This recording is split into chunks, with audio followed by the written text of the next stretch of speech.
konsep arsitektur perusahaan atau enterprise arsitektur.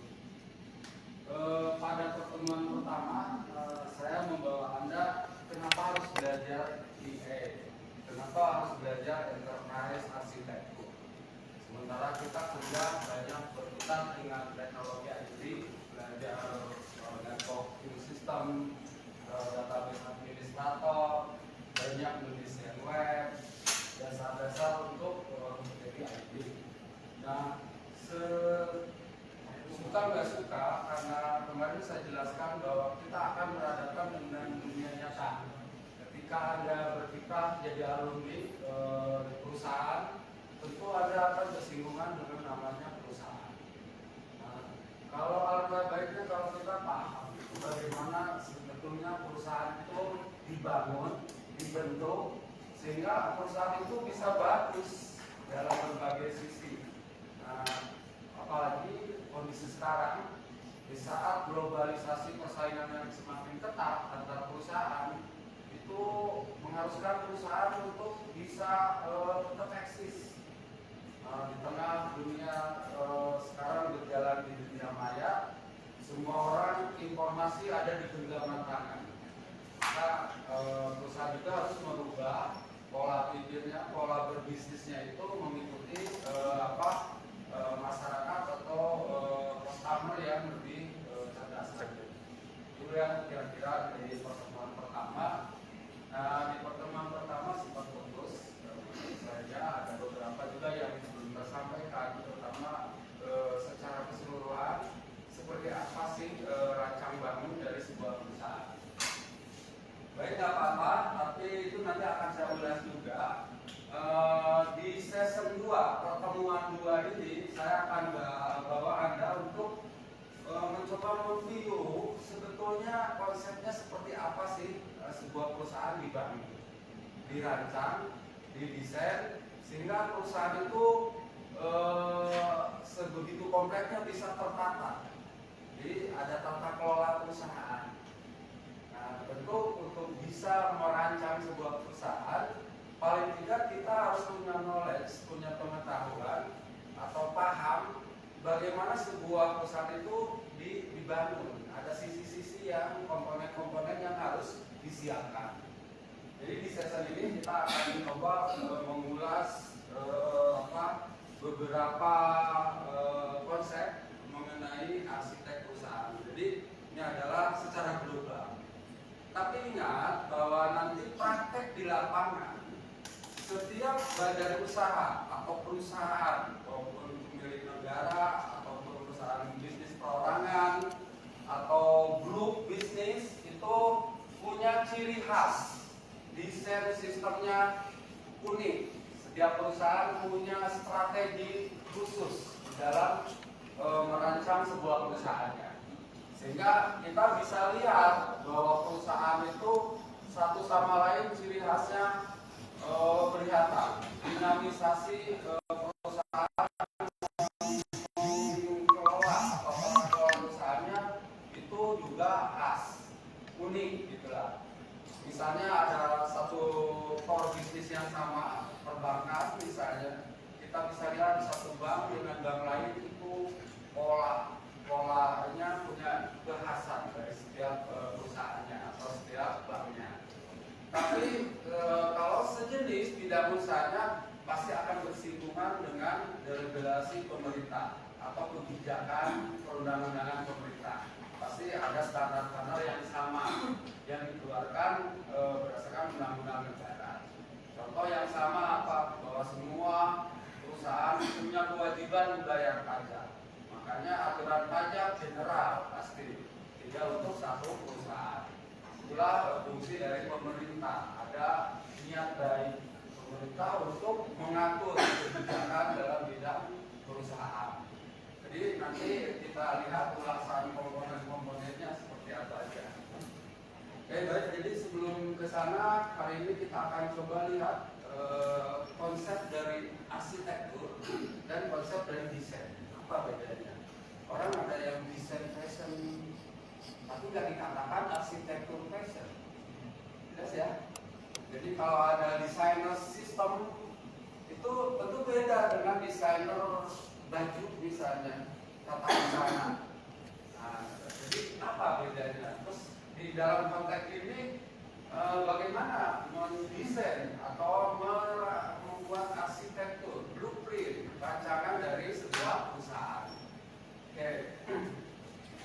Jadi akan dibahas beberapa yang ke depan ini. Kita akan mengulas abstraksi arsitektur secara definisi bagaimana arsitektur itu.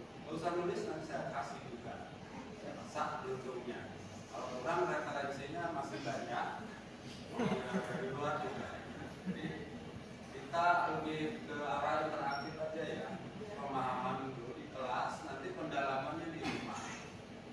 Nah, untuk online bisa diulang, ini saya online ini jadi bisa diulang untuk pembelajaran. Kira-kira itu ya. Oke, next. Belajar sudut pandang. Kenapa begitu pentingnya sudut pandang? Atau orang istilahnya perspektif. Jadi perspektif kita ini menentukan arah masa depan kita mau kemana.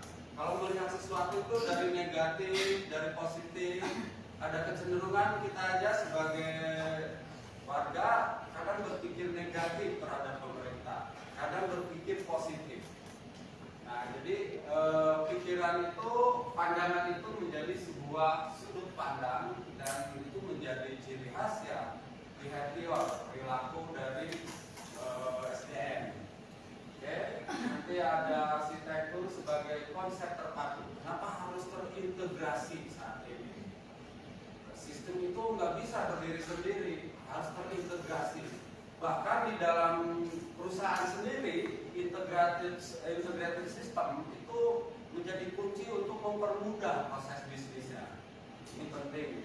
Ada nanti konsep itu, ada domain arsitektur standar. Jadi secara keseluruhan perusahaan apapun pasti punya pola yang sama. Nah, walaupun nanti dibentuknya jadi unik, ciri khas masing-masing. Next, kita lihat nanti level-level di arsitektur standar seperti apa. Terus ada namanya framework TOGAF. Jadi framework TOGAF itu satu framework itu alur yang sudah didesain, model template. Ada sebuah sistem yang mencoba membuat dengan online sistem dengan kelebihannya dia bisa membuat sistem berdasarkan komputasi digital. Oke, lanjut. Oke, kembali ke tadi bahwa merancang sistem itu harus punya standar. Jadi standar itu penting. Kenapa? Dengan standar itu semua yang berkepentingan dengan sistem akan paham. Kenapa IBM perlu diakreditasi? Nah, tujuan akreditasi adalah untuk menjamin mutu. Mutunya supaya standar. Kalau seorang mahasiswa jurusan sistem informasi punya kurikulum yang jelas, dia belajar apa aja. Nah, model standar itulah penting. Jadi semua profesi pun nanti Anda kalau jadi IT punya standar IT. Sebenarnya di perusahaan ada sistem penjaminan mutu atau quality assurance. Nah, kalau yang terkenal itu ada programnya ISO misalnya. Jadi secara internasional punya standar. Perusahaan juga sama. Nanti harus ada standarisasi. Kita lihat bahwa apa sebenarnya yang mendasar dari arsitektur itu apa. Jadi arsitektur itu prinsipnya membuat model, membuat blueprint di atas kertas bahwa perusahaan ini konsep berjalannya seperti apa, kalau mengatur keuangan seperti apa, mengatur strategi bisnis, merencanakan, mengevaluasi seperti apa, dan itu ada standarnya. Nah, jadi penting. Jadi namanya kalau ada di rumah sakit atau perusahaan ada akreditasi kalau di Indonesia, ada badan khusus mengakreditasi. Untuk kampus saja ada akreditasi lembaga akreditasi ada ISO. Jadi tergantung kampusnya mau menggunakan standar mana. Tapi pada prinsipnya harus punya standar sebagai acuan dasar. Jadi layak untuk dinilai. Kenapa akreditasi Anda B? Tapi ada yang C, ada yang A, ada yang unggul. Kalau sekarang nggak A, B, C lagi, ada unggul misalnya. Nah, kampus seperti itu mencerminkan dari desain. Kalau Anda masuk ke situ itu seperti apa Anda diproses dari mulai masuk sampai jadi alumni. Kira-kira gitu ya pentingnya standar. Oke, next. Standar. Kali kita, karena mata kuliah kita arsitektur, berarti kita harus mengerti dulu konsep arsitektur. Konsep arsitektur itu seperti apa? Dari beberapa pendapat para ahli, nah, definisinya seperti ini. Jadi ada kegiatan arsitektur, ada kegiatan nanti perusahaan seperti apa. Jadi beberapa berpendapat bahwa secara dasar suatu sistem itu dibentuk dari komponen-komponen yang saling berinteraksi, berhubungan. Jadi artinya itu tidak berdiri sendiri. Di perusahaan hanya ada keuangan aja, nggak akan jalan. Jadi perusahaan itu dibentuk dari departemen-departemen. Ada tugas-tugas khusus, dia spesialis, dia yang memarketing produk, dia ahli di situ. Dia khusus tugasnya untuk menjaring pelanggan baru atau menjual produknya yang lebih banyak. Ada bagian yang mengelola order, ada bagian yang gudang, ada bagian yang memimpin perusahaannya, ada direksinya, ada eksekutif manajernya. Semua itu tidak bisa berdiri sendiri. Jadi selalu berhubungan komponen-komponen. Komponen tersebut satu sama lain dalam lingkungannya. Jadi dalam satu sistem itu terdiri dari sub-subsistem. Jelas ya, secara prinsip di manajemen juga sama. Kenapa ada 5 ada fungsi ROAS, planning, authority, controlling, fungsi pengawasan, fungsi manajerial, fungsi kepemimpinan. Makanya di dalam sebuah perusahaan kompleks dengan berbagai disiplin ilmu, bukan ahli komputer aja. Nanti di dalam ada ahli akuntansi, ada ahli marketing, ada ahli hukumnya. Jadi kuliah kita misalnya komputer bisa jadi besok di rumah sakit yang sehari-hari melayani pasien banyak, Anda bisa berkiprah di situ. Nah, karena menjadi komponen bagian yang melengkapi tugas-tugas sebuah perusahaan. Jadi jangan aneh ya, nanti kenapa Anda harus belajar interaksi, belajar komunikasi sesama teman, dan belajar bekerja sama. Nah, kalau belajar bekerja sama ini penting. Tidak semua orang bisa berteman, tidak semua orang bisa bareng kerja mengerjakan sesuatu.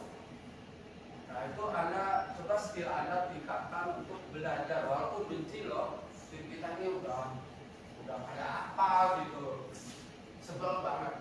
Mana itu orangnya reset gitu kan. Tapi kalau udah jadi di satu organisasi perusahaan, perilaku seperti itu banyak. Jadi andainya bisa beradaptasi atau tidak. Kalau bisa beradaptasi, mungkin Anda semua urusan bisa kelar.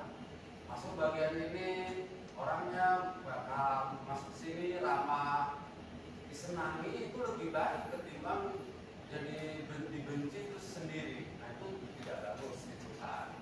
Jadi susah berkomunikasi dengan departemen lain. Jadi jelas bahwa arsitektur itu pada dasarnya mengintegrasi semua komponen-komponen yang banyak di dalam satu organisasi perusahaan. Makin gede perusahaan, departemennya makin banyak. Apalagi buka cabang, itu makin banyak yang harus diurus. Baru toko kecil aja, itu banyak yang harus disiapkan.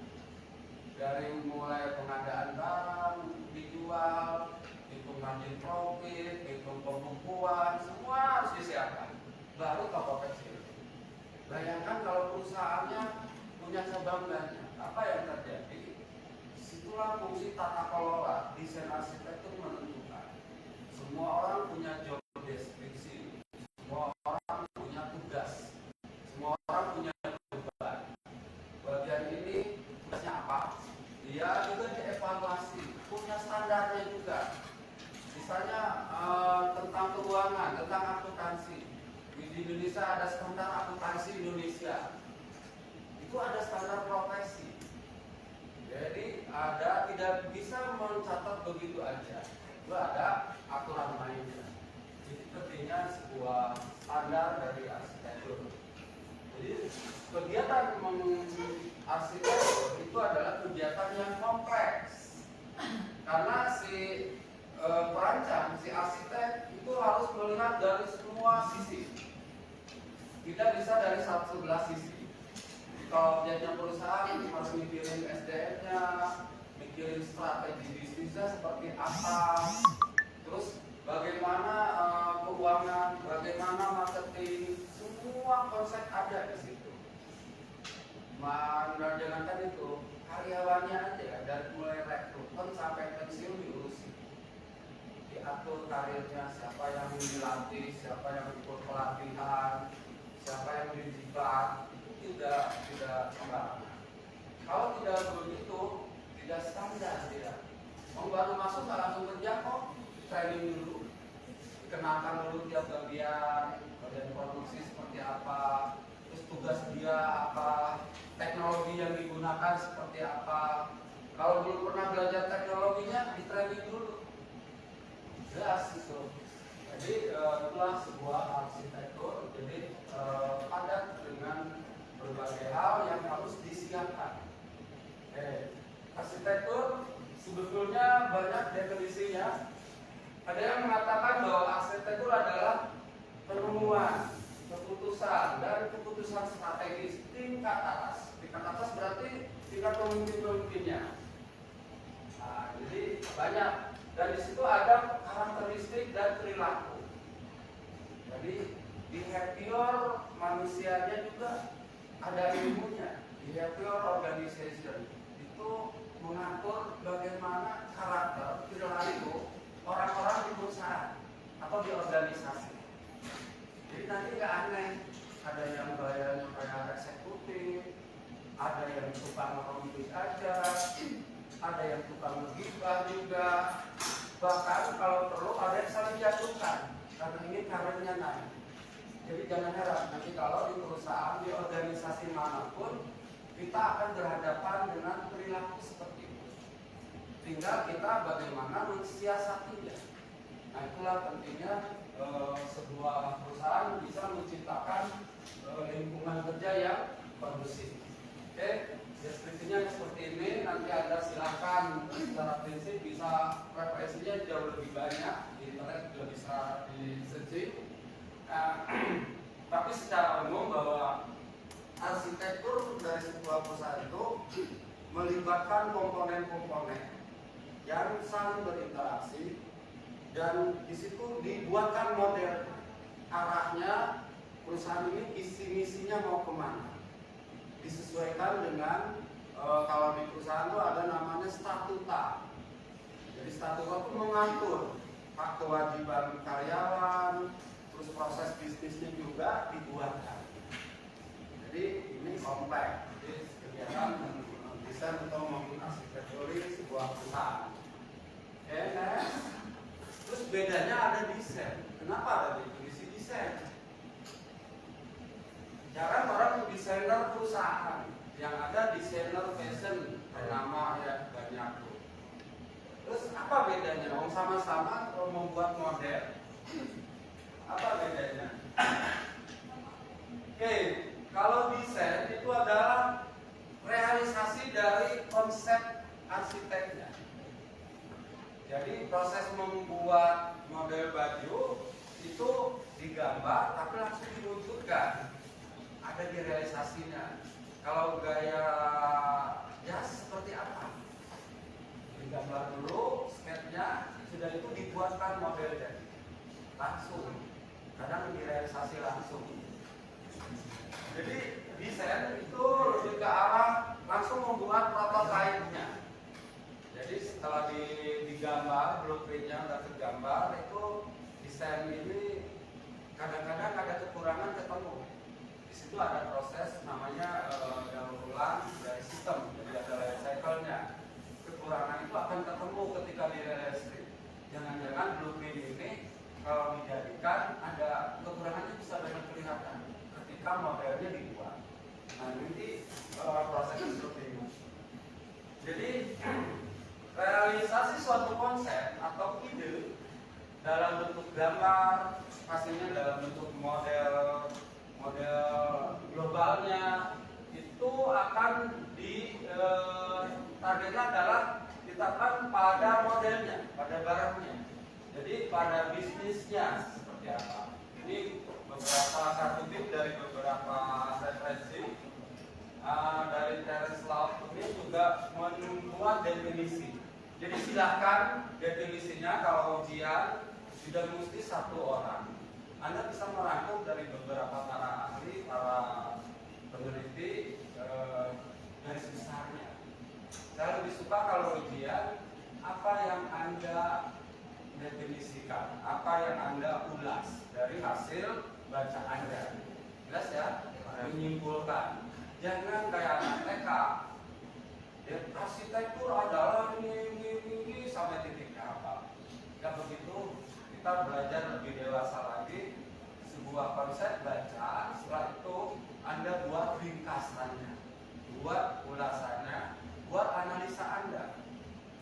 Jangan-jangan definisi juga bisa berubah dengan situasi, kondisi waktu itu akan bisa berubah. Jadi sebuah konsep hal-hal aja berubah, jelas ya, karena kondisi globalnya juga mungkin waktu itu pemikirannya seperti itu karena kondisinya saat itu seperti itu. Jadi berubah itu satu keharusan kalau di perusahaan. Oke, next. Jadi ini ada kecenderungan harus beda antara mendesain dan sebagai arsitek. Di sini Anda bisa lihat bahwa di abstraksi terus sebuah arsitektur dengan desain itu pada dasarnya sama, tapi ada beda yang krusial. Beda yang krusialnya adalah ketika desain lebih sangat terperinci, lebih sangat objek nyatanya. Tapi kalau arsitektur bisa aja global, misalnya departemen keuangan. Tapi kalau desain itu sudah langsung ke pembukuannya misalnya, ini udah langsung praktek yang realnya, lebih detail. Oke? Ini kapan harus berhenti? Dan sudah dilewat. Oke, ringkasannya. Kalau kita lihat bahwa desain dengan arsitektur itu apa yang menjadi objek yang harus kita lihat dalam merancang sebuah perusahaan, tentu ada beberapa yang harus disiapkan secara global. Langkahnya apa? Yang paling pertama adalah aspek yang terpenting. Apa yang terpenting di perusahaan itu dicatat. Yang menjadi vital, menjadi core bisnisnya sebuah perusahaan yang baik itu dibentuk dulu tata kelola perusahaan, misinya mau apa. Kalau owner yang punyanya, kalau bentuknya PT pasti pemegang saham punya tujuan bisnis. Ada yang bisnisnya untuk sosial, ada yang bisnisnya untuk kepentingan meraih laba setinggi mungkin, sebanyak mungkin. Itu ditetapkan dulu. Jadi ada rapat pemegang saham, terkenal ada RUPS tahunan pasti. Di situ dibahas arahnya kemana, misinya jelas, visinya mau dibawa kemana. Nah ini sangat penting. Jadi nanti Anda si desainer harus menurunkan dari visi organisasinya, tujuannya, visi misi penting karena itu menjadi arah goal kita mau arahnya kemana, tujuannya apa, bisnis apa sosial. Kalau bisnis seperti apa bisnisnya? Produk apa yang dijual? Terus siapa sasarannya? Marketnya siapa? Ini penting. Jadi hal-hal penting ini yang langkah pertama, baru ada description. Jadi dijabarkan lebih rinci untuk ke departemen-departemennya, sehingga mereka seragam kompak mendukung visi tujuan perusahaannya. Semua karyawan diarahkan mengikuti visi misinya, tujuannya. Terus para eksekutif, para direktur, para pemimpin perusahaan, supervisor dan semuanya membuat rencana strategis. Penting. Rencananya mau dibawa kemana kita? Departemen ini mau dibawa kemana? Semua di setting. Lalu ada namanya pendekatan atau approach. Seperti apa strategi pendekatannya sehingga memudahkan semua komponen di perusahaan itu ya, sisi-sisi yang harus dilihat salah satunya. Terus ada bagaimana perkembangannya ke depan, jangka pendek, jangka menengah, itu harus dilihat. Jadi melihat, karena mau merancang berarti kita harus melihat sudut pandang dari berbagai titik, berbagai sudut, tidak bisa sebelah. Mikirin marketing aja, wah produknya gimana, gudangnya acak-acakan, gimana mau marketing kalau acak-acakan gudangnya, oke? Atau telat suppliernya, atau yang bagian produksi ada masalah. Nah itu banyak hal yang harus disiapkan. Komponen, jadi komponen seperti tadi, bagian marketing, komponennya seperti apa aja, tool-toolnya disiapkan semua, dipikirkan. Orang arsitek harus bisa memikirkan. Oke, ada outcome-nya. Outcome itu produknya sebenarnya apa yang dijual kalau di bisnis kan. Yang disebar itu apa?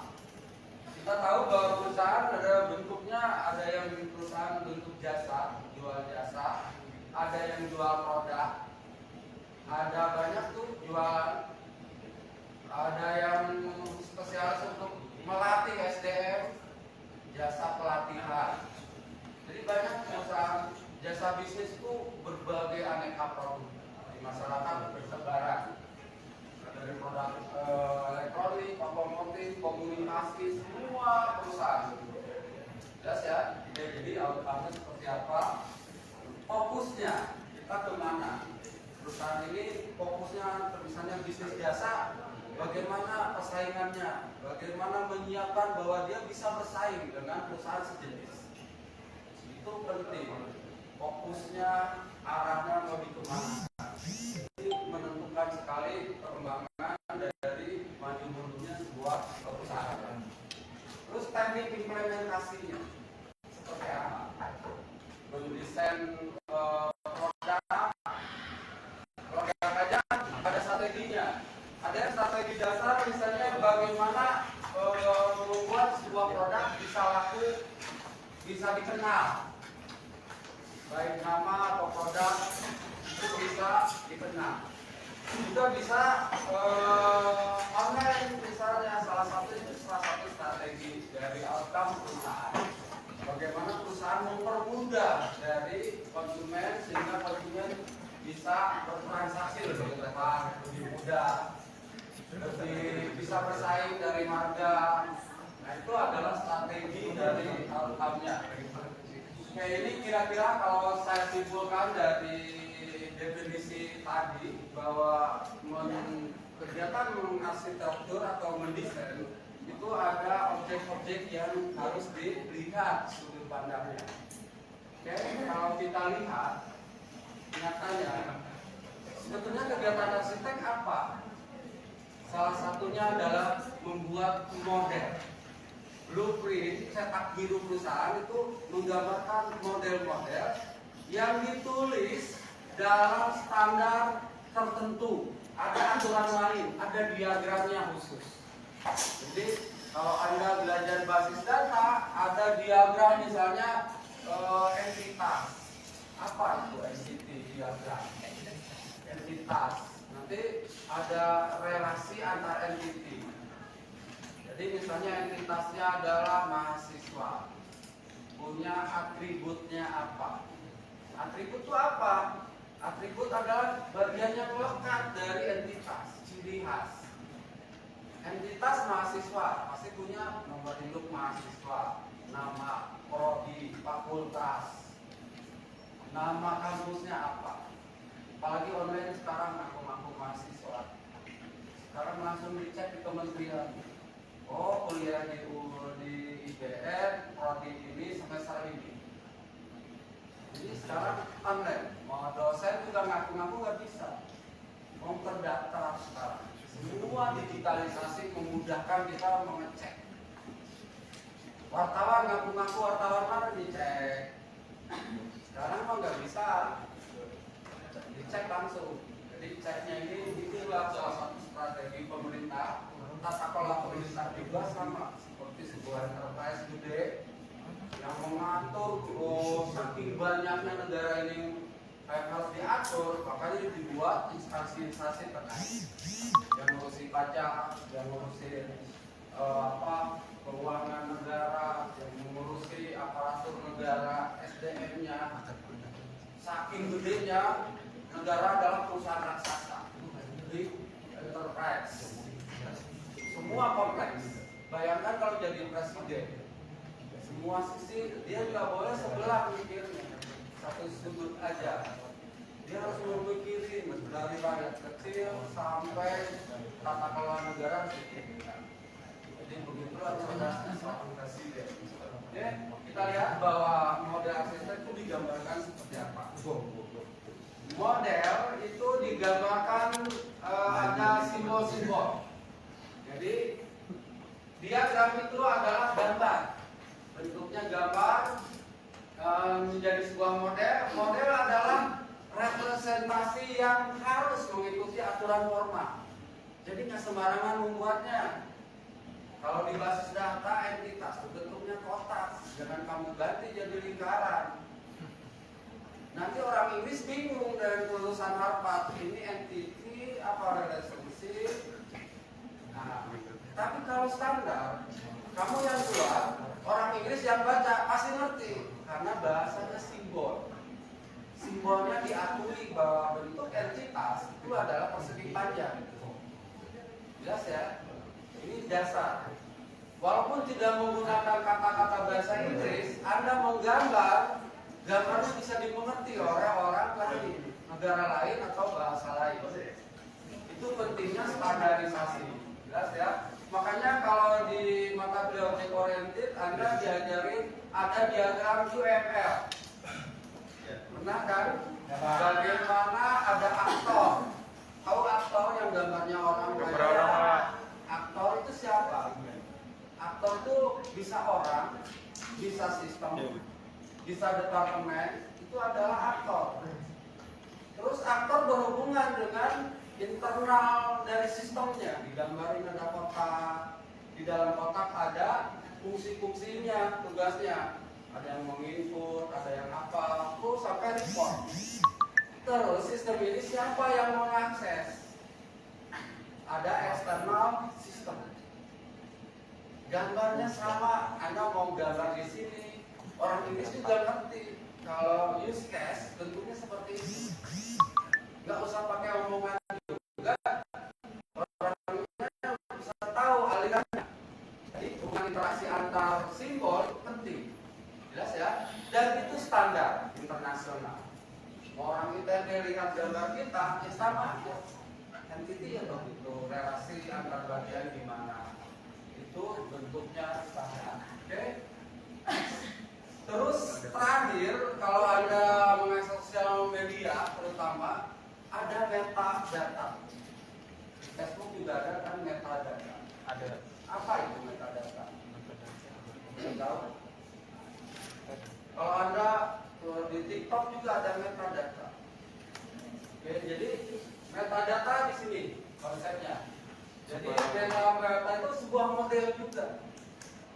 Sebuah tempat kalau storage, kalau di sosial media yang tidak sekedar nyimpen data, tapi di situ ada fungsi intelijensialnya. Jadi data sekarang harus cerdas, disajikan dengan cepat. Data itu kalau digabung jadi informasi. Jadi informasi itu dibentuk dari data-data. Data itu apa? Data adalah fakta sebenarnya. Misalnya data apa? Nomor hidup mahasiswa, data nama mahasiswa. Jadi data adalah fakta dari realnya. Kalau fakta digabungkan, data itu dirangkum, dibentuk, itu jadi informasi. Pasar ping sewu, itu data. Tapi kalau dibentuk dengan data lain digabungkan, pasar ping sewu kebakaran, itu jadi informasi. Jelas ya? Jadi informasi dibentuk dari data-data. Komponennya adalah data yang dibentuk akhirnya mempunyai makna tertentu. Ada mining data. Oke, kira-kira gitu. Nanti ini bisa dibaca lebih detail dari beberapa referensi. Yang penting saya arahkan bahwa mendesain salah satu modelnya itu menggunakan simbol. Next, ini contoh meta model. Oke, meta model sebuah model arsitektur. Kalau di dunia IT mengenal kerangka framework TOGAF salah satunya. Sebetulnya framework itu bukan TOGAF aja, banyak. Ini adalah satu model yang biasa, banyak menggunakan ini. Ini kita cuplik dari modelnya. Jadi metadata, meta model itu ada komponen-komponen digambarkan menggunakan simbol seperti ini. Nah, antar simbol itu dihubungkan dengan alur tanda panah. Lihat alirannya. Ini mencerminkan bahwa satu dari komponen perusahaan itu tidak berdiri sendiri. Dia akan berinteraksi dengan departemen lain. Jelas ya? Secara fundamental, karena di season ini dasarnya yang harus saya cor, Anda harus punya knowledge, punya wawasan bahwa sebuah perusahaan dibentuk dari subsistem-subsistem, dari bentuk departemen-departemen yang tidak berdiri sendiri, tapi berintegrasi satu sama lain, saling berhubungan, satu sama lain paralel, saling menunjang, sehingga perusahaan itu bisa lincah bergerak. Jelas ya? Itu ya secara konsep. Ini contoh desain model secara global bahwa sebuah perusahaan organization unit itu dibentuk dari komponen-komponen seperti ini. Jelas ya, saling berinteraksi. Ini bisa divisualisasi seorang arsitek, bentuknya cat seperti ini. Ada yang sudah pernah namanya mata kuliah objek oriented misalnya atau RPL, rekayasa perangkat lunak, simbolnya kan tidak ada. Bentuknya ada standar yang dimengerti oleh siapapun yang buat. Orang Inggris buat, kita bisa tahu, oh alirannya seperti ini. Bedanya cuma bahasanya, tapi logiknya secara keseluruhan pasti akan terdiri dari komponen-komponen seperti ini. Jelas ya, bahwa jangankan perusahaan gede, sebuah toko kecil aja, kalau Anda punya warung, sebenarnya itu seperti ini. Dia banyak yang harus disiapkan. Bagaimana nyediain stok barang, bagaimana membuat harga supaya kita nggak rugi, ngambil margin profit berapa, terus bagaimana saing dengan toko lain. Kok di toko itu mah kalau beli murah dong, orang punya pandangan kalau beli di warung itu lebih murah. Itu strategi warung itu. Ambilnya nggak usah gede-gede lah. Kalau orang 10%, dia cuma 2% misalnya. Otomatis itu bakal ngebanting toko yang segede apapun bisa bangkrut lawan dia. Itu strategi ya. Tapi coba lihat kayak produk-produknya di sekitar kita. Warungnya itu toko, tapi di mana-mana ada, lengkap. Walaupun tidak banyak lengkap. Siang malam buka. Akhirnya toko-toko kecil juga bisa bangkrut. Toko yang gede lawannya tidak bisa bangkrut, nggak laku. Atau sebaliknya, warung bisa ngalahin di sebuah mall yang perusahaan yang gede-gede. Datang ke Ping Sewu gede-gede, ramai awalnya sudah itu malas orang datang. Itu adalah salah satu desain Bagaimana kalau mendesain itu harus banyak yang dipikirkan. Bagaimana riset pasarnya, bagaimana mengelola persaingan, itu ada manajemennya semua. Jelas ya. Jadi komponen itu dibentuk tujuannya untuk agar perusahaan itu bisa bersaing, bisa lebih bagus, bisa menghasilkan profit yang lebih tinggi. Oke? Jadi seorang arsitek akan menggambar secara logik. Ada logik fisik, ada logik yang abstraksi, tapi ada sisi-sisi yang harus disiapkan. Next, ini nanti pendalamannya di sesi berikutnya. Jadi ada model dalam bentuk, ditulis dalam bentuk diagram. Perusahaan memiliki alat IE. Sekali lagi itu arsitektur perusahaan atau enterprise arsitektur. Itu ada model. Nanti kita kenalkan modelnya seperti apa. Gaya ini pasti ada ciri khas yang harus Anda pahami. Oke. Nanti diulas arsitektur di mana. Terus kita pelan-pelan ya karena pemahaman. Ini ada abstraksi arsitektur. Oke, kalau kita ulas kegiatan arsitektur itu ada definisi konseptual. Ini konsepnya. Jadi menunjukkan serangkaian hubungan interaksi antara faktor-faktor yang ada di dalam perusahaan.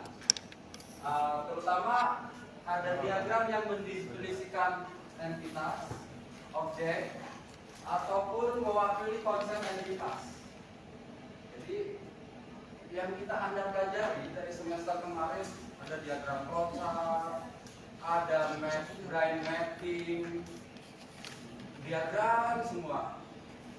Tujuannya adalah Anda disiapkan untuk merancang sebuah organisasi sehingga organisasi itu jelas.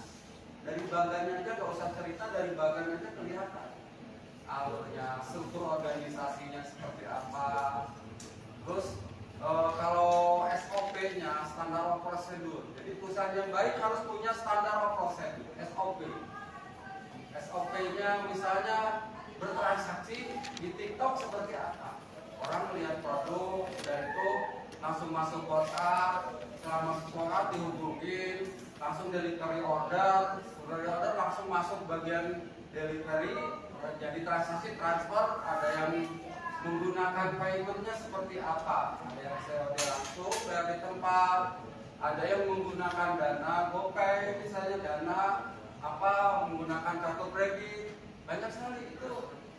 Jadi sebuah perusahaan saking mensiasatinya bisnisnya, itu teknologi diterapkan.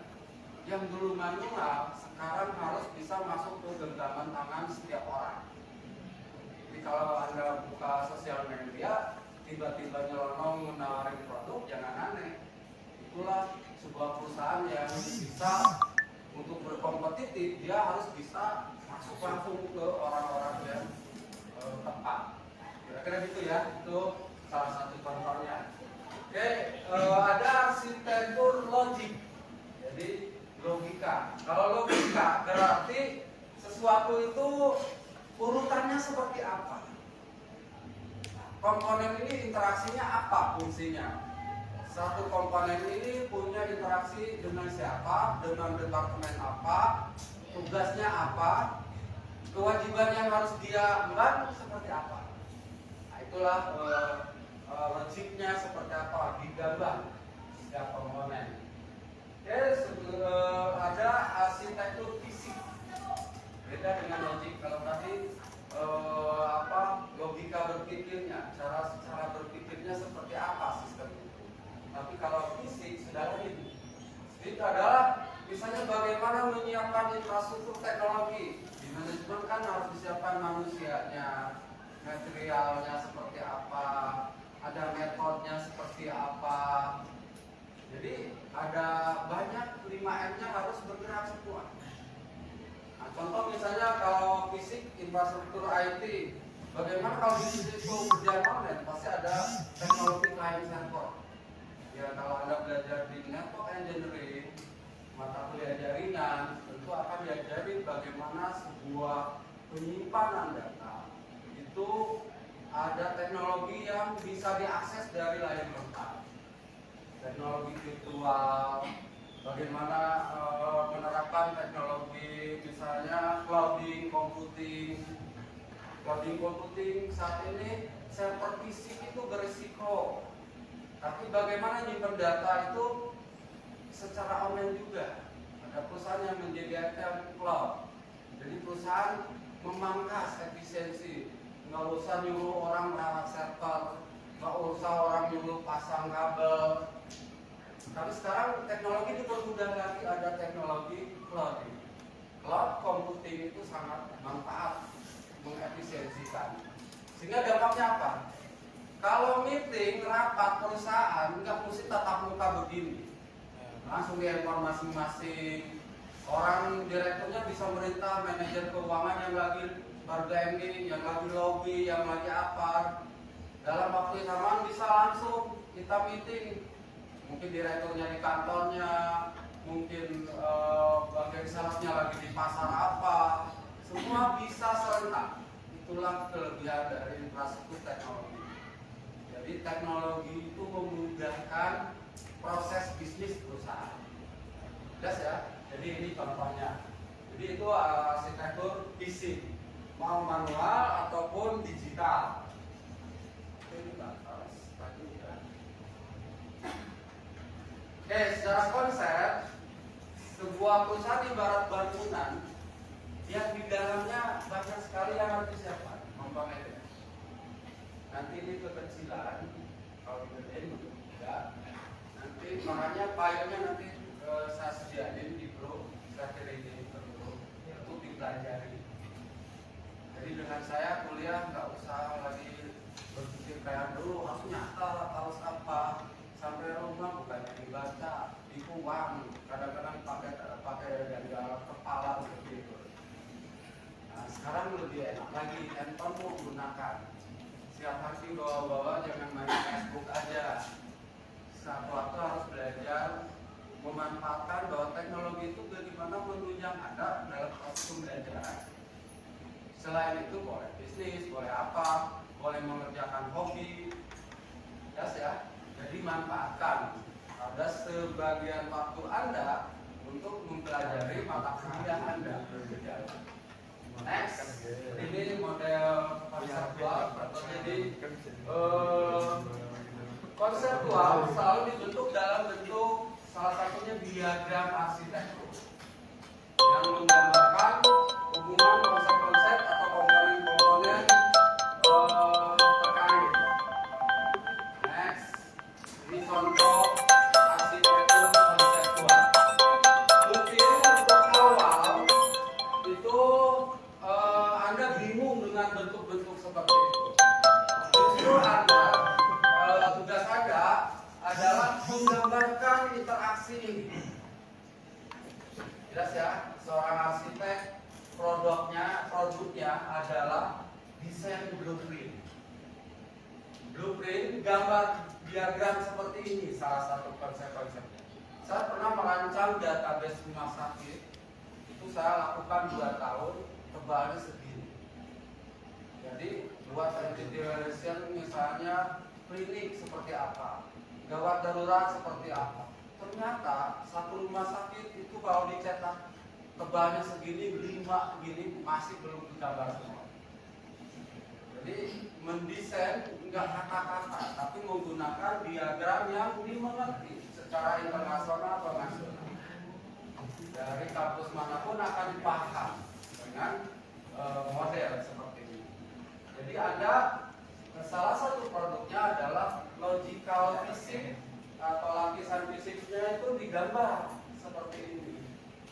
Dengan gambar, mau orang asing, mau lulusan Harvard, mau lulusan ITB, pasti ngerti. Karena simbol ini dipahami, disetujui bersama. Jelas ya, formal. Jadi tidak menggambar sembarangan.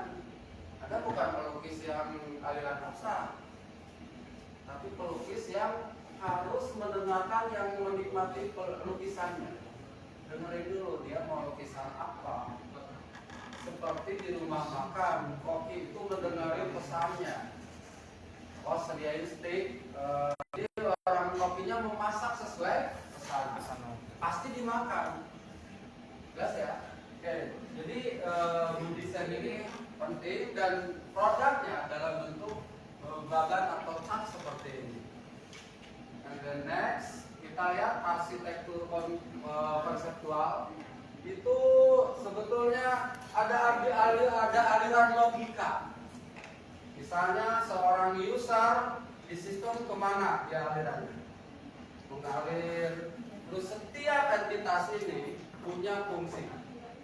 Kenapa dia berinteraksi ke sini? Jelas? Nah, kurang lebih gitu. Kalau nggak jelas ke depan kita ngobrolnya jangan dibagi ke belakang. Caranya bisa jelas, dosen juga bisa jelas loh. Iya kan? Tahu kita lagi ngerocos. Kalian ngobrol aja, kadang-kadang reaan sama teman.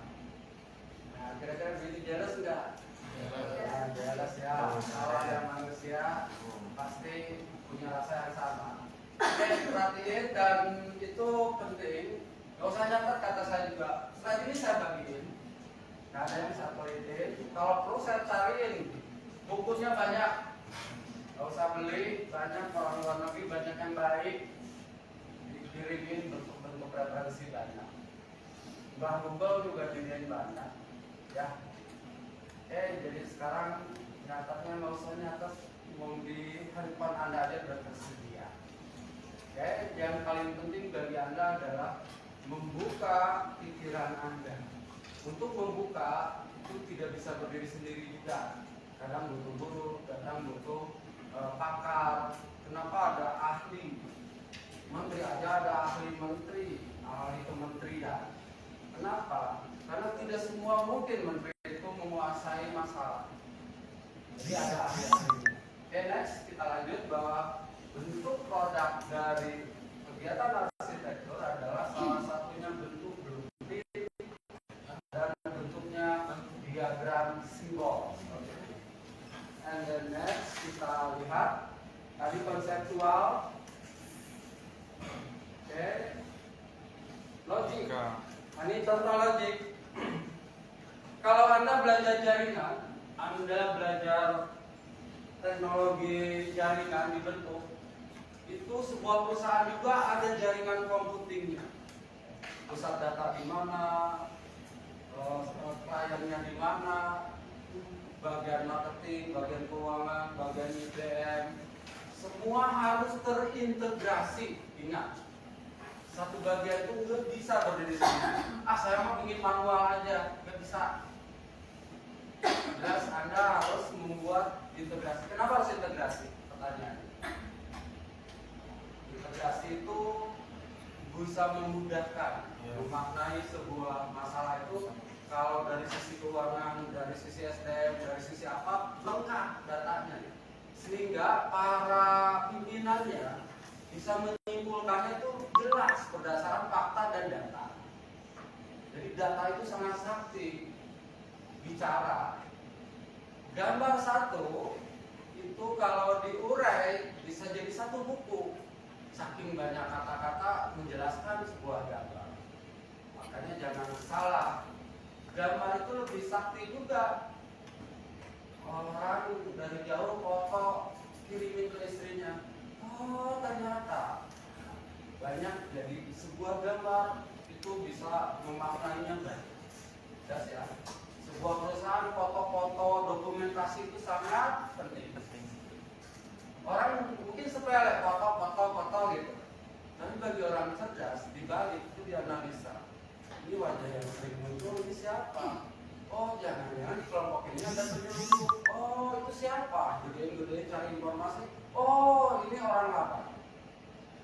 Gambar itu sepele, kayak orang narsis saja gitu ya, foto gitu. Padahal kita ahli itu bisa memaknai ini orang lagi bahagia, ini orang lagi berantakan. Perusahaan juga kelihatan, perusahaan dinamis sehat, interaksi antar bagiannya. Terus lihat akun akuntansinya, makin banyak variabelnya, fluktuasinya, dinamisasi. transaksi, dinamisi pengeluaran keuangan, bagaimana membudget, itu akan kelihatan. Jelas ya, dengan menggambarkan itu akan kita lebih jelas lagi. Oke, secara logik misalnya ada wide area network. Wide area network itu jaringan satu kota misalnya. Satu kota, nanti ada yang lebih luas lagi, kelas antar negara. Terus ada yang jaringan hanya satu kantor. Jelas ya, itu waktu Anda belajar teknologi jaringan kan seperti itu. Oke, toolnya biasa pakai apa? Kemarin diajarinnya. Kan ada toolnya ya, membuat merancang metro, gambarin apa toolnya? Anda pernah dengar Cisco? Pakai tracer.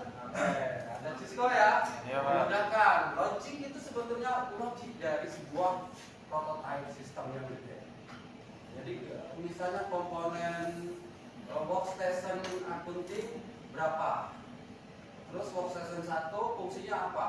Oh, ini input data transaksi, ini input PO, ini input laporan, ini transfer dana. Bank itu bisa tergambar semua. Fluktuasi yang transfer siapa aja, pesan apa aja, itu tergambar. Jelas ya? Itu baru satu bagian. Bagian eksekutifnya, direkturnya mikirin, ini omset berapa hari ini, berapa hutang kita. Ini mau jadi pimpinan perusahaan tuh kelihatannya aja mentereng. Kadang tidur aja masih mikir, besok karyawan kegaji nggak, gimana nggak, kadang banyak masalah. Jadi kita bisa melihat banyak hal ya dari sebuah perusahaan itu sangat banyak tantangannya juga. Oke, ada WAN, nanti ada internet. Proses internet ini menghubungkan berbagai jaringan. Kenapa ada router? Tahu router? Router fungsinya untuk apa? Menghubungkan atau mengecek. Saya mau buka websitenya IBM. Nanti udah duluan. Ada nggak di website IBM? Atau tentang IBM kumpulin dari cloudingnya, database-nya. Jadi ada algoritma banyak. Ada belajar algoritma searching. Jadi semua untuk menunjukkan kuliah Anda itu, semua mata kuliah itu untuk menunjang arahnya ke seperti ini. Jadi Anda bisa paham globalnya, bagaimana teknologi networking, bagaimana teknologi IP bisa berperan di perusahaan, dan perusahaan yang bisa memanfaatkan teknologi IT itu perusahaan yang sangat bersaing, kompetitif, siap bersaing ya, siap meraih keuntungan. Salah teknologi hancur. Jadi disitulah perlunya didesain. Next itu nanti ada model logik dari sebuah penyimpanan, misalnya ada core local area network seperti apa bentuknya. Kalau ini menggunakan kabel, apa menggunakan wireless, apa menggunakan teknologi satelit. Seperti bank, ATM-nya tersebar di mana-mana. Kalau dihubungin sama kabel, mati ya. Hanya menggunakan teknologi satelit, teknologi wireless. Sekarang teknologi gelombang, ada juga teknologi cahaya digunakan. Ada optik, ada apa, kabel aja macam-macam. Ada yang optik, ada yang kaca. Kabel tapi isinya kaca. Kenapa kaca bisa dijadikan arus lalu lintas? Karena ada hukum pantul, ada hukum Snellius, di mana misalnya kalau cahaya di titik ini pantulin, dia bisa nyampe. Kecepatan rambat cahaya itu bisa dimuatin bit data. Listrik, kabel listrik juga bisa dipakai untuk media untuk jaringan data. Jelas ya. Kabel telepon aja bisa selipin kabel LAN, misalnya nggak masalah. Semua karena bentuknya digital. Oke, next. Ini saya cuma membawa dulu pengantarnya. Ada model ini, sehingga Anda terbuka. Sebelum bisa menggambar, Anda harus belajar dasar gambar. Terus jadinya seperti apa?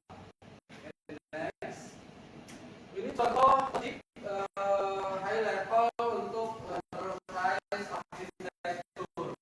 Jadi contohnya seperti ini pada global. Satu komponen ini kalau di view gede itu terdiri lebih gede lagi. Jadi ini global. Satu sistem ini, misalnya ini teknologi wireless misalnya, ini kalau digedein itu gede lagi gambarnya. Rancangan arsitektur jaringannya seperti apa? Satu komponen ini digedein, udah lebih terdiri lagi dari sub-sistem. Jelas ya? Itulah fungsi manajerial harus bisa membuat pemodelan seperti ini. Oke? Jadi sebuah sistem ini terkoneksi dengan subsistem lain. Interaksinya digambarkan dengan alur panah. Contoh panah ini, dan panah ada yang searah, ada yang dua arah. Ada satu entitas, panahnya banyak ke dia. Itu menggambarkan interaksi entitas itu sangat tinggi. Bisa ke bagian apa, digambarin aliran panahnya. Jelas ya? Jadi cara baca gambar simbolnya harus jelas, tepat. Mulai dari mana? Misalnya dari sini arahnya ke sini, dari sini nyabang, ada yang ke sini, ada yang ke sini. Bahkan bagian ini sama bagian ini juga berinteraksi. Lihat panahnya. Jadi ini ada artinya, aliran panah itu ada artinya. Jelas ya di simbol. Ini yang saya ingatkan lagi di mata kuliah engineering system atau rekayasa perangkat lunak atau software engineering atau object oriented programming, itu ini menjadi blueprintnya untuk membuat program apa, alurnya seperti apa. Next, ada yang bertanya. Pertanyaan saya, Pak, pusing saya. Ya, namanya awal itu biasa. Jadi untuk paham itu nggak mesti langsung, wah saya ngerti. Manusia normal bertahap. Jelas ya. Jadi siapa yang mau bertanya boleh, atau tidak sepakat juga boleh dengan saya. Pak, konsepnya nggak gitu loh. Boleh, nggak ada masalah ya. Kan semua orang punya, apalagi teknologi dari dulu Pak. Jadi saya di sini juga koreksi, nggak masalah ya. Silakan. Kampus Merdeka itu adalah pola pikirnya yang harus merdeka berpikir, bebas berkreasi, tapi masih dalam bentuk koridor yang jelas. Proses pembelajaran yang jelas, ikuti aturan main. Oke, next siapa yang mau bertanya? Kalau terbalik saya nanya. Stres ya. Mau tanya, Nggak usah stres, di kampus mah tempatnya bertanya, ditanya. Yang cowok diam-diam ngantuk, ya nggak apa-apa, wajar ya. Namanya kuliah seperti itu. Ada yang mau nyoba bawa satu konsep, misalnya saya udah baca Pak gini. Silakan. 10 menit, 5 menit saya sediain. Kan biar gak bete ya kalau saya ceramahin. Waduh. Ya, oke lanjut kalau gitu. Ada lagi nggak? Ini bahasanya banyak juga. Anda jangan dipusingkan dengan alur modelnya. Namanya baru kenal, dikenalkan, Anda menyikapinya slow aja, nggak usah terlalu gimana gitu. Yang terpenting poin-poin di kepala Anda tahu, oh kalau menggambar simbolnya ada aturan lainnya. Nggak usah dihafal simbolnya, tapi jelas ada aturan mainnya. Berarti nanti kalau mau Anda saat mendesain, simbol ini itu nggak sembarangan. Kenapa kotak ada di dalam kotak lagi? Nah, itu ada maknanya. Jelas ya? Oke. Ini contoh dari high level arsitektur untuk logiknya. Next, fisik. Ini contoh fisik. Namanya arsitek gambar pasti hasilnya. Arsitek bangunan, tambah depan, fondasi, gimana. Ini perusahaan lebih gede lagi. Perusahaan memikirkan bangunannya juga, memikirkan SDM-nya, memikirkan banyak hal. Makanya di perusahaan banyak konsepnya. Ada strategic planning, ada marketing planning, ada riset marketing. Jadi perusahaan itu kompleks berbagai disiplin ilmu. Next, bahwa arsitektur fisik itu selain logiknya, alur berpikirnya perusahaan itu seperti apa, digambarkan juga fisik-fisik dari departemen yang ada di perusahaan itu, termasuk infrastruktur, bangunan, teknologi yang dipakai, seperti apa digambarkan. Jelas ya. Jadi kalau arsitektur sistem, nggak jauh-jauh Anda kalau softwarenya misalnya Visio misalnya, yang paling simpel produk Microsoft, atau diagram online, sangat lebih mudah. Anda cerita langsung bisa digambarkan sama AI. Sekarang ada teknologi kecerdasan buatan. Membuat bagian seperti itu kelihatannya rumit kalau satu-satu, waduh, penting kepala. Tapi dibuat spesifikasinya detail, mesin yang ngerjain, dia akan menggambarkan. Jelas ya? Itulah kelebihan dari teknologi AI. Jadi artificial intelligence itu saat ini bukan untuk ilmuwan aja, tapi sudah diterapkan di proses bisnis. Jadi bagaimana membuat strategi cerdas, bagaimana meningkatkan omset. Nah itu AI punya peran bagus. Makanya keluar di perusahaan banyak ada teknologi BI, business intelligence, ada teknologi gudang, ada data warehouse. Bagaimana mengelola gudang itu dengan kecepatan produksi, kecepatan keluar masuk barang bisa terkendali. Karena di situ aset dari aktivitas dari keuangan perusahaan, terus aset bergerak itu juga semua terkendali. Oke, lanjutkan. Ada yang ditanyakan arsitektur fisik? Ini bedanya digabung arsitek fisik dan desain. Jadi proses desain itu, physical logic itu digambarkan. Bahkan dibuat segmen, ada garis seperti ini. Wilayah apa, sub apa digambarkan. Kalau perlu lapisan high level, middle, sampai low level. Tingkat tinggi, pejabatnya, ownernya, pemiliknya, itu high level misalnya. Jadi di manajemen aja ada tingkatan-tingkatannya. Kalau istilah kita ada layersnya, ada lapisannya. Lapisan eksekutif ini tugas dia beda nggak membuat barang di bawah atau masalin produk. Dia mikir di atas membuat strategi. Middle juga dia fungsi pengawasan, pengontrolan. Anak-anak yang low levelnya itu kerja nggak, dievaluasi semua. Ada kendala nggak? Jadi perusahaan itu bertingkat sesuai job deskripsi masing-masing, dan perusahaan yang baik kelihatan semua bergerak, tidak ada yang nganggur. Itu kalau masih ada yang nganggur di perusahaan, berarti manajernya tidak bisa memanage. Jelas ya. Jadi merekrut karyawan itu pasti mengerjakan tugas ya, diimbang kewajibannya seperti apa. Dan itu harus dievaluasi, diawasi. Di manajemen kan begitu ya, ada fungsi pengawasan, pengontrolan, fungsi kepemimpinan. Anak buah juga bisa tidak hormat ke pimpinannya, karena pimpinannya juga nggak settle. Jelas ya? Oke, itu. Next. Model di lapangan itu bisa dicampur. Logical fisik, physical layer tadi itu harus sesuai dengan kebutuhannya, tidak satu titik aja. Jadi bisa meramu. Sehingga perusahaan itu unik. Perusahaan satu dengan yang lainnya bisa beda. Next, itu ada model campuran. Oke, ini yang terpenting. Seorang desainer, seorang arsitektur, pola sudut pandangnya akan menghasilkan output yang unik.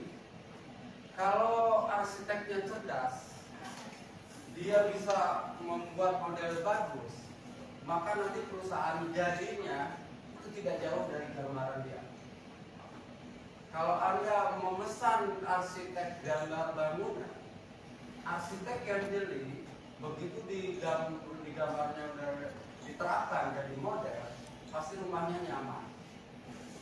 Meletakkan sesuatu pada tempatnya, dari sisi estetik indah, kelihatan rumahnya punya gaya, pasti meletakkan ruangan tidak sembarangan, jelas ada bedanya. Dari jauh udah kelihatan, jelas ya. Orang yang pakai baju desainer dengan yang tidak beda. Yang desainer udah memikirkan model tubuhnya seperti apa, posturnya, terus siapa dia, bajunya akan cocok seperti apa. Jelas ya. Tidak mungkin baju tidur bawa ke pesta. Kalau yang tidak paham, tidak pakai pengelola ya bisa jadi baju tidur bawa ke pasar, ya orang nonton semua, ya kan? Nah itu harus tepat pada tempatnya, ya. Cara pandang sangat penting. Oke, kita lihat definisi. Anda bisa nanti baca ya di referensi ini juga dibagikan. Tidak jelas nanti dipahami lagi. Tapi ada hal yang penting yang saya ingin bahas, bahwa sudut pandang ini fungsinya memberi panduan dasar. Jadi dasarnya cara berpikir secara logik, secara fisikal itu sangat dipengaruhi oleh sudut pandang. Jelas ya. Mindset itu penting. Anda mahasiswa harus punya mindset maju. Jadi sekarang kalau lokasi demografi nggak urus, mau hidup di gunung aja bisa ngekspor, bisa jadi buyer online sekarang. Karena mindsetnya bagus, bisa bisnis. Orang hidup di kota malah sengsara, jualan aja nggak bisa. Itu kan mindset pengaruh, bukan demografi ya. Tinggal boleh aja di pantai, penghasilannya lebih dari artis, itu luar biasa. Itu mindset itu sangat mempengaruhi hasil. Oke, jadi penting.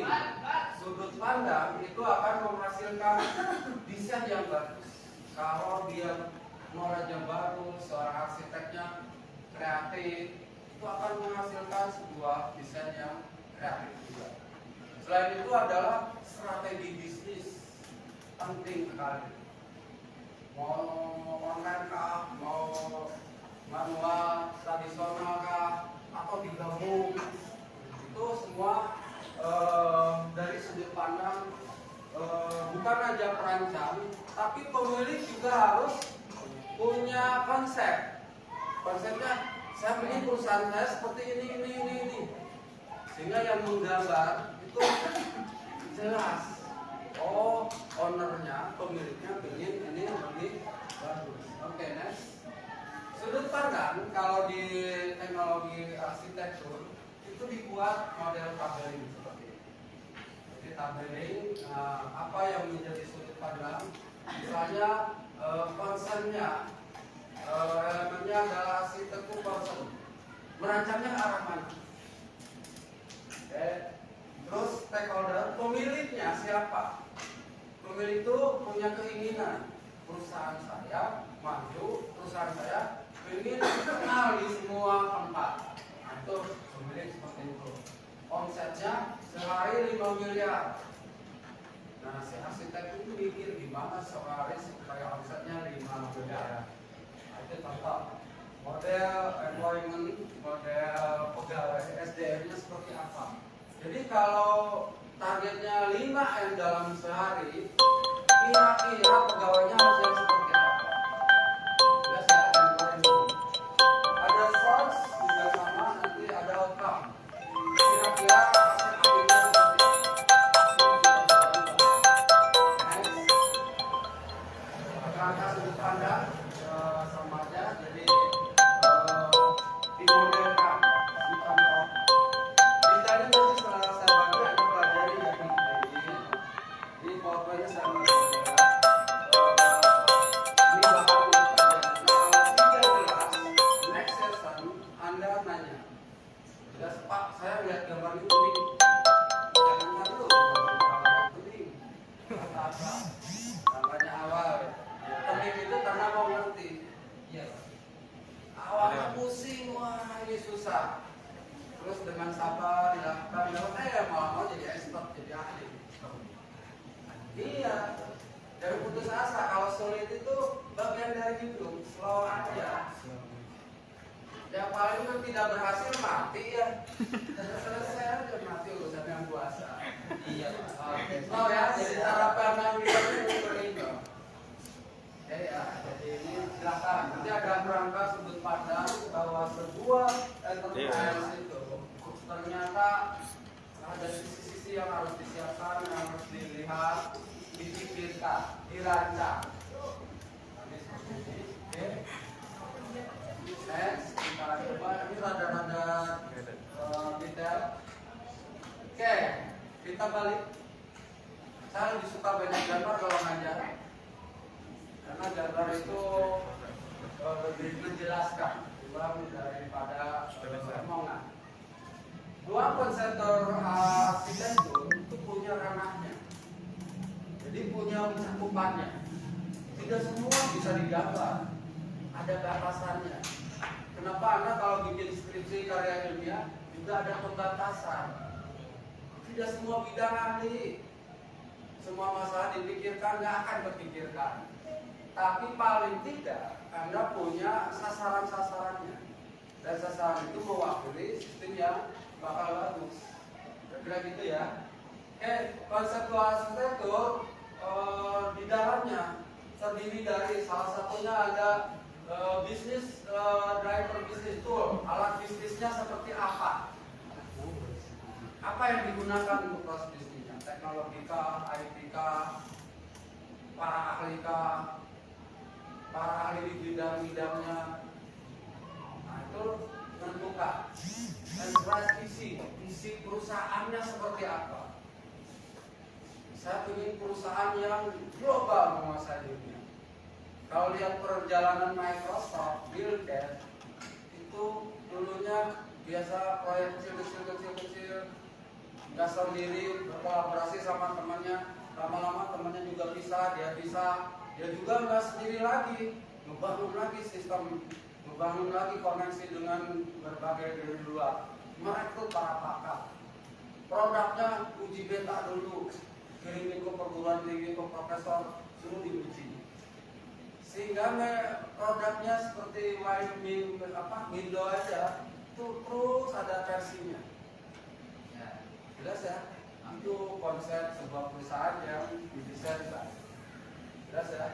Jadi di dalam sebuah perusahaan juga harus melihat roadmap seperti apa, bakal tantangan, kekuatan perusahaannya apa aja, digambar semua. Kelemahannya juga digambar. Kalau ada kekuatan, kelemahannya, karena jangan menyepelekan kelemahan setitik. Justru itu yang bakal menghancurkan yang jelas ya, kelemahan, peluangnya. Kalau ada peluang, tentu ada tantangan. Nah, peluangnya seperti apa, tantangan. Kalau ada peluang, ada ancaman. Perusahaan ini ancamannya siapa? Pesaing yang sejenis. Apa yang menjadi ancamannya? Dia lebih murah produknya, lebih cepat pengirimannya misalnya. Kalau kita tidak bisa kompetitif dengan dia, kalah pesaing. Makanya ada roadmap. Seperti apa? Ada integration function. Itu apa? Model yang diintegrasikan. Dulu jualan nggak pakai sosmed, sekarang jualannya di TikTok. Dulu nggak ada TikTok. Waktu perusahaan itu dibangun, nenek moyang buyutnya ngebangun, tidak ada TikTok, nggak ada WA, cuma ada Messenger atau SMS doang. Sekarang jualan di TikTok. Berarti perusahaan itu harus membuat roadmap, ada strategi, ada integrasi sistem. Dia harus beradaptasi dengan kemajuan teknologi. tidak bisa dipungkiri, teknologi sangat berpengaruh. Bagaimana sebuah bank melayani nasabah kalau nasabah transfer aja lama? Kira-kira pasti ditinggalin bukan? Tidak. Pindah bank yang lebih cepat. Kalau dulu harus ngantri, sekarang panggil aja orang banknya ke sini. Dulu nggak ada aturan gitu. Sekarang banknya karena ingin melayani konsumen bisa dipanggil. Saya mau transfer nggak sempat ke bank, orang bank sini datang. Itu salah satu customer service. Bagaimana sebuah bank melayani nasabahnya supaya bagus kualitas dan pelayanannya. Next ada information entity, bagaimana alur informasinya. Perusahaan yang informasinya bagus pasti dia bisnisnya dijalankan. Jelas ya, dia mengenalkan produk, kalau ada produk baru, ada harga yang bersaing, ada diskon, ada apa, cepat sekali dikomunikasikan. Kira-kira ini ya. Next, ada bisnis prosesnya seperti apa. Ini banyak konsep yang Anda harus coba nanti tugas Anda, tugas lagi. Ya, biasa kalau dosen bisa anak orang udah biasa ya. Lalu juga gitu. Misalnya dalam bentuk bukan statistik, tapi tugasnya yang banyak, akan bikin sebel dosennya. Tapi ya itu tujuannya untuk Anda supaya Anda lebih mendalami. Coba Anda browser bisnis proses. Ada konsepnya banyak pasti. Ya sambil makan tempe, tahu apa, makan bakso, sambil browser ya. Ya, oh ternyata bisnis proses. Nanti ada bisnis planning, ada strategic planning. Paling tidak Anda baca aja. Mungkin nanti berguna dalam desain Anda. Mungkin Anda sudah mulai sekarang membuat merintis perusahaan kecil. Perusahaan warung telur. Nah, tapi kalau dibuat planningnya bagus, punya visi, pelan tunggu waktu gede pasti. Jelas ya, karena ada roadmapnya perusahaan itu, ada jalurnya, buat jalurnya. Marketnya kemana nih kalau ke warung gitu. Warung terpenuhi, produksinya naik, masukin pasar, terus naik, masukin mall, itu roadmap. Terus, jelas ya. Ada yang kepikiran? Oke, mudah-mudahan semua punya ya. Strategi sudah sama penting. Strategi namanya strategi itu upaya-upaya terobosan-terobosan yang perlu dilakukan untuk supaya memenangkan satu pertandingan, satu kompetisi. Ingat, satu kompetisi juga sama perusahaan lain berkompetisi. Perlu strategi memenangkan pasar. Perlu strategi mendatangkan pembeli yang banyak. Kalau pembeli banyak, untungnya pasti meningkat. Meningkat ya. Oke. Kira-kira itu di konsepnya, di modelnya strategi. Oke, kalau kita lihat sebuah perusahaan terdiri dari lapisan. Secara umum, perusahaan itu dibagi di dalam teknologi arsitektur ada bisnis arsitektur. Nah, ini lapisannya, ini satu sistem sendiri, tapi dia penting untuk membawa perusahaannya jadi lebih bagus. Nanti ada application arsitektur. Di bawahnya dia ada information arsitektur. Kalau bahasa Indonesianya itu arsitektur informasi, arsitektur aplikasi.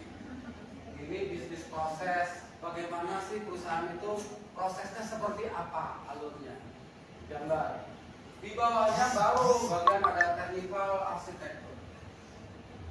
Arsitektur teknis seperti apa di lapangan digambarkan. Jadi lapisan ini dikenal dengan layer.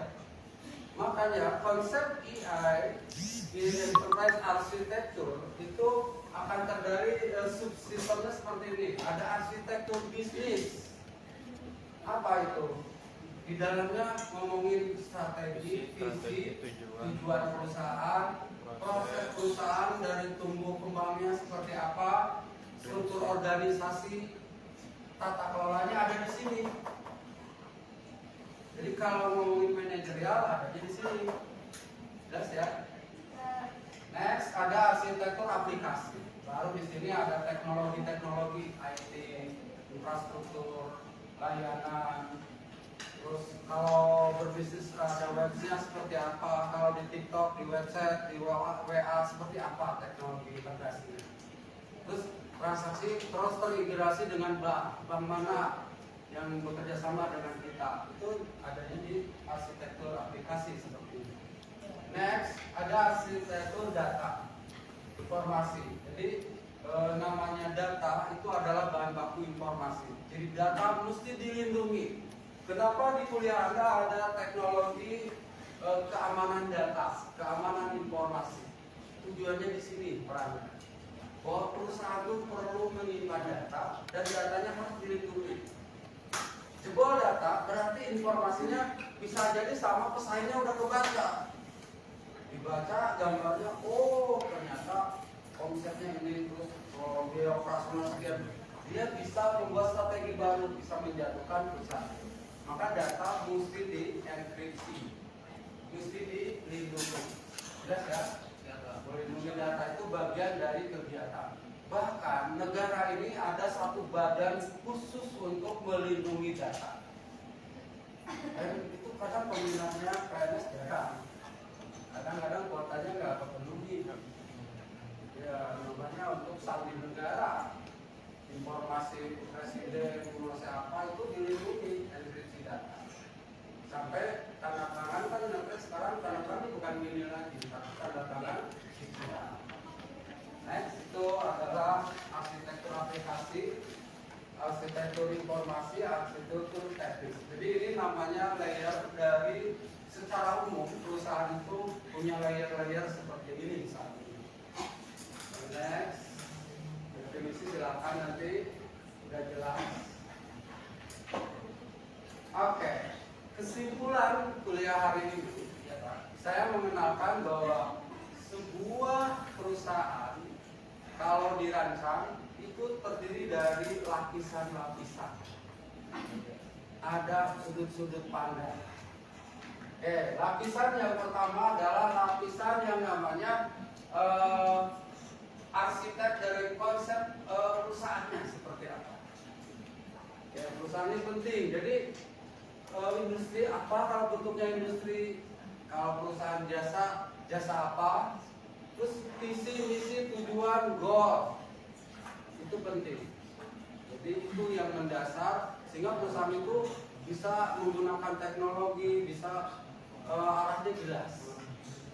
Oke ya, itu. Next, slide berikutnya ada konsep segmen arsitektur.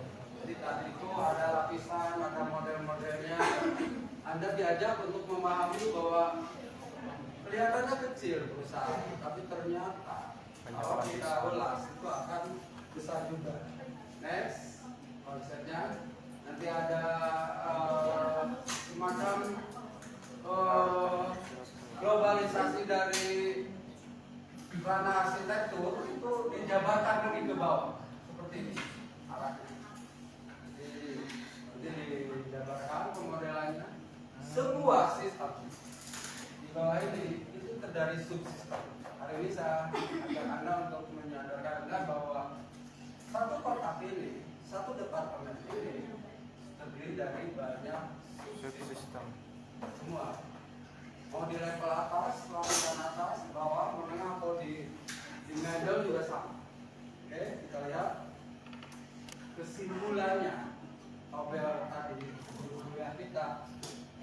Sebuah perusahaan secara umum itu kita bisa melihat dibagi 4 bagian fokus. Yang pertama adalah domain bisnis. Perusahaan itu bisnis apa? Next, aplikasi domain. Jadi tadi itu lapisan tadi dijelaskan sebenarnya ada informasi teknologi domain. Satu bisnis domain itu akan diulas lagi. Yang pertama adalah lapisan perusahaan. Lapisan satunya seperti apa? Oke, nanti ada portofolio arsitektur. jenis domainnya, protokolnya seperti apa, aplikasinya, bentuknya seperti apa, teknologi yang digunakan perusahaannya seperti apa. Oke, kesimpulan kuliah hari ini di tabel ini. Definisi cuma saya ngajak aja ini apa. Tapi fokus kita di perusahaan adalah layer-layer seperti ini. Oke, ada arsitektur lebih lanjut, misalnya alur kerja, SOP dan sebagainya, ada strategi, semua ada di tabel.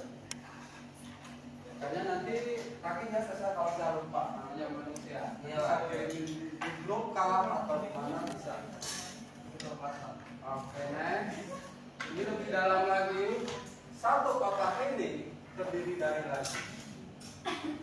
Jadi kelihatannya sebuah perusahaan sepintas kecil. Itu masuk banyak. Kenapa perusahaan perlu karyawan rekrut? Ada pemasaran, ada orang hukum, ahli hukum. Kalau perlu ada kuasa hukum. Rumah makan kecil aja sekarang ada kuasa hukum. Kenapa begitu? Karena zamannya sedikit-sedikit bantu tidak kayak zaman dulu. Kadang produk 5 orang. Tas aja ada KW1, KW2, KW3. Kenapa? Awalnya KW1 ori, tapi kan ada pedagang lain yang ingin jual terus dibuat, ditiru. Pasti bersinggungan dengan hukum. Makanya perusahaan butuh orang hukum. Next. Ini nanti akan saya kenalkan lagi. Ada metode yang biasa dipakai, TOGAP namanya. TOGAP ini ada siklusnya. Yang penting di sesi ini saya kenalkan dulu. Ini yang akan kita pelajari. Nanti detailnya di sesi berikutnya ngebahas TOGAP. Next, ini jelimet tuh kelihatannya. Iya, Pak. Ini apa? Cacing, apa kue, terus. Tapi ya beginilah perusahaan. Kalau dilihat alangkah pintarnya ya jadi direktur ya. Semua dia harus memikirkan sudut pandang perusahaan. Dari karyawan yang atas sampai tukang sapunya harus dipikirkan. Ya kalau dia bagus, niatnya bagus, mulia benar orang itu. Kadang-kadang orang menggantungkan di perusahaan ya hidupnya, cari nafkah, anak istrinya. Nah, itu banyak hal yang bisa berbuat dari sini. Next, di siklus perusahaan. Jadi nanti kita ini sekilas saja. Yang gede itu ada subnya. Jadi nanti tugas anda presentasi ini presentasinya sampai lagi boleh kalau di sesi harus mencantumkan nama perusahaan untuk tidak etis. Kalau mencantumkan perusahaan, anggap aja perusahaan X. Aturan tata penulisan itu ya etikanya bukan boleh anggap aja itu PTX. Kalau itu bagus loh karena jangan terbuka boleh, tapi saya takutnya salah mempersepsikan orang. Tapi kalau TTX siapa yang untuk X itu ya lain kali begitu ya. Iya, Pak. Oke, bukan nggak bagus tapi kita ada kode etika. PTX, PT apa, nanti realnya juga takutnya ada hal yang tidak sama dengan mereka tidak senang kan bisa terjadi hal yang tidak diinginkan. Oke, banyak ya. Nanti ini sesi berikutnya kita pelajari ya, kita ulas.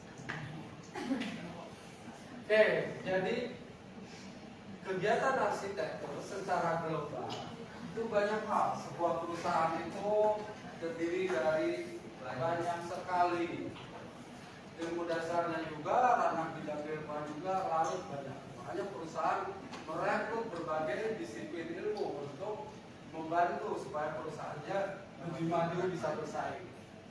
Dan yang terpenting namanya perusahaan itu tetap aja profit oriented, menghasilkan keuntungan yang sebesar-besarnya dengan pengeluaran yang sedikit.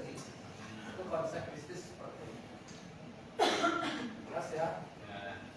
Rezeki kota, pengeluaran desa. Itu kalau bahasa kita ya, tajir sekali datang duit berapa, itu ngeluarin kemana-mana. Bukan pelit, tapi harus disiasati. Kalau nggak gitu nggak bisa berkembang. Oke, next, itu ya kesimpulannya. Ada yang ditanyakan? Ini masih banyak slide ke bawah. Saya ada blueprint satu perusahaan gitu. Tapi tidak tahu nanti saya analisa boleh enggak. Jadi karena kita pernah kesinggung di konsultan, jadi kita jadi paham sistem. Walaupun saya IT, ternyata IT harus belajar banyak. Jadi seorang IT bisa kemana? Oke, kira-kira gitu. Ada yang ditanyakan? Ada. Absen sudah? Ada. Tentang absennya udah ya? Oke, kalau ada usulan pembelajaran, model pembelajaran boleh ya di grup. Pak, sesi berikutnya kita diskusi. Oke, topiknya apa? Terus siapin pertanyaannya, siapin siapa yang mau maju boleh. Mau mesti saya aja yang mengisi ya. Konsep banyak. Tapi mungkin saya jadi mediator aja. Boleh. Bagus malah ya. Jadi saya nggak capek. Dari tadi saja. Mudah-mudahan. Amin. Kayaknya sedih banget ya kita kayak dia aja kan ceramah terus. Bosan ya? Coba nanti yang interaktif lagi ya. Siapa cewek itu yang mau 10 menit ke 5 menit Iya, seorang. Kalau waktu Widya. 45 menit berapa orang? Boleh satu sesi presentasi saya yang mau menganalisa apa gitu ya. Boleh kan? Ternyata bahwa lapisan ini ada di perusahaan ini. Boleh? Ya. 5 menit boleh. Berani enggak? Ternyata ngomong. Iya, berani di tempat duduk. Belajar ngomong itu tidak semudah yang kita bayangkan. Betul. Ya. Oke ya, sip. Ada yang bertanya? Tidak bertanya ya sudah, tidak berani di depan, sekarang main WhatsApp. Ya, tidak berani tatap muka. Nah, tapi online boleh. Tapi jangan tengah malam nge-WA saya. Wah, saya besok mau masuk. Nah, orang waktunya tidur. Ya kan? Oke, ada etikanya ya. Semua harus ikuti aturan semua. Yes, kalau nggak ada yang tanya saya tutup. Ya.